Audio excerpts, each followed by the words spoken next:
Good evening and welcome to Power Play. I'm Tom Clark from the foyer of the House of Commons here in Ottawa. Well, she has been called many things. The Michael Moore of the right, the screaming harridan of postmodern politics, and more sympathetically, the American Voltaire. But one thing you can never call Ann Coulter is boring. She dominates the American political stage in a way that few have been able to do. And in so doing, she has left nobody blasé about her or her ideas. Ann Coulter joins me now. Ann, thanks very much for being here on Power Play. Thank you for having me. So, well, I should say welcome to Canada. How's that welcome gone for you so far? Well, let's see. Members of Parliament have been prohibited from attending my speech. There was a 6-hour student conference yesterday about my speech, concluding with a condemnation and demand that I be banned. And of course, before I even set foot in Canada, I got a letter from the Vice President, the Provost, threatening me with criminal prosecution for violating these speech laws for a speech I hadn't delivered yet. But other than that, it's been great. So a typical Canadian welcome. Well, that's fine.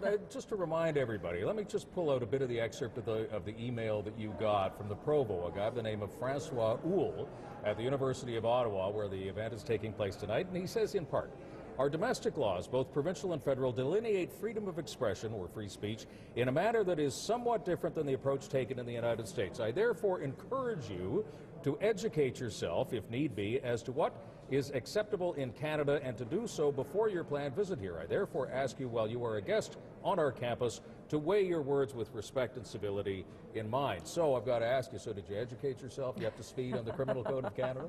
Well, I closely read that paragraph, and I realized I've been the victim of a hate crime. Oh, so are you Unless he's sending that out to every speaker at this university, I think he's accusing me of having criminal proclivities. Well, you know, we've got human rights commissions in this country. Yes, that's where I'm filing my complaint. All right, then. Okay, but you know what? I'm wondering, though, whether this was based somewhat... Oh, before I get to that, I want you to see this. This was from a senior official at the university who cannot be named, but in response to all the fuss of you arriving here, said the following. He says, I guess we now know what most upsets the far right. It's when we demand that they be civil in their discourse. It's when we invite them to weigh their words, to be responsible in expressing their views. And that was a senior official at the university defending that email that was sent to you that was controversial. So let the games begin.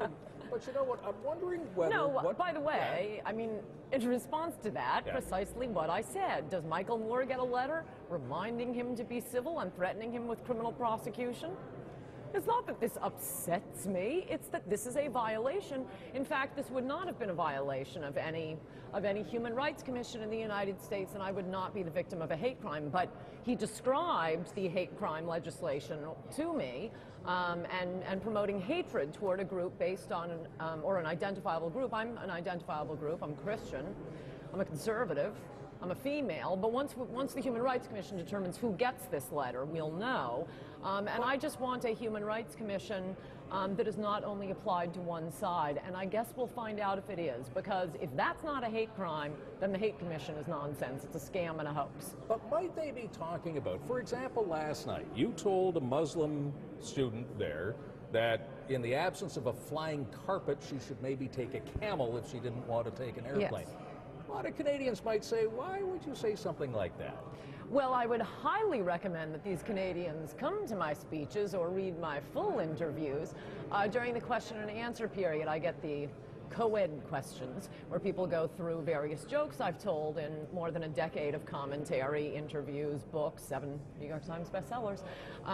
Pull out a joke, remove the lush analytical context, read that one quote back to me. I think even, you know, in that case it was clear. And by the way, I was beginning an erudite history discussion for the first part of one of her quotes she had pulled out.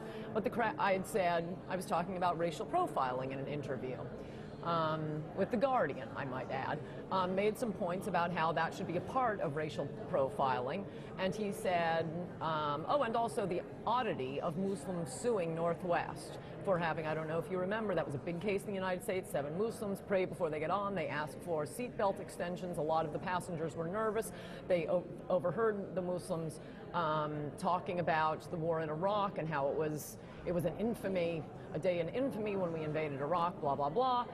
passengers were concerned. They contacted Northwest, the imams, it was 7 imams. They were asked to leave the plane, and they brought a civil rights lawsuit against the airline. Now that is political correctness run amok right after an attack on the United States that is not committed by a country. But how do you... Hang on. Yeah, okay. Because this is what the answer is. But I can say it a lot quicker with a joke, and by the way, they wouldn't be bringing me in here for a speech if I never told a joke, if I never used satire. It's not so much a joke, it's satire, because there's a political point behind my saying that they could take flying carpets. The silliness of all this. When she's going to bring up just a joke, and they don't want to hear me describe what I said on 9/11 of what our foreign policy should be based on what America's foreign policy was after World War II and after the Korean War, which apparently no one knows.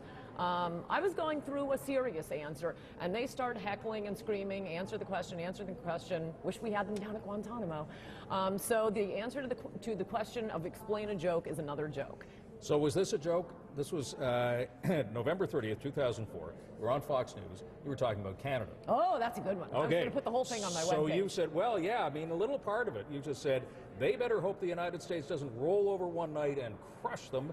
They, meaning us, are lucky we allow them to exist on the same continent as the United States. Yes, I think so as a Canadian, I want to say thank you for allowing us to exist, but... Yes, you're welcome. That was really more of a commentary on America's obesity problem. You know, you're sleeping at night, you roll over, you could crush a little country.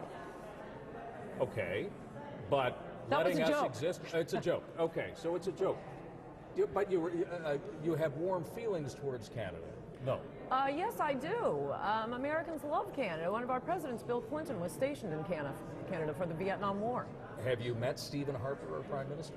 No, I have not. Do you know anything about the Conservative Party? Because this is a country ruled by the Conservative Party. That's not when I said we might roll over and crush Canada one night. It was when we were going into Iraq and Canada was joining with European countries, which, by the way, also have conservative governments now. So, you know, so much for the world hating George Bush. We got a regime change in Germany and France and Canada.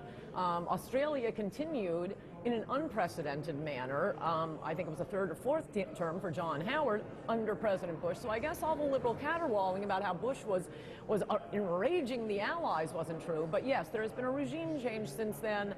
Back when I said that, I think the French-speaking influence was a little more dominant in Canada. All right, but fair enough. But when you take a look at the conservative fact in Canada, this is a conservative party that, among other things, supports same-sex marriage, supports socialized medicine. Is this country conservative enough for you, or have they lost their way?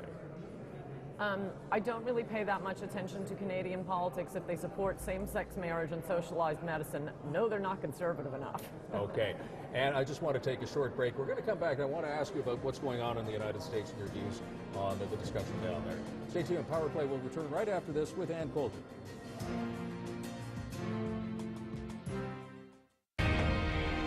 This is CTV News Channel.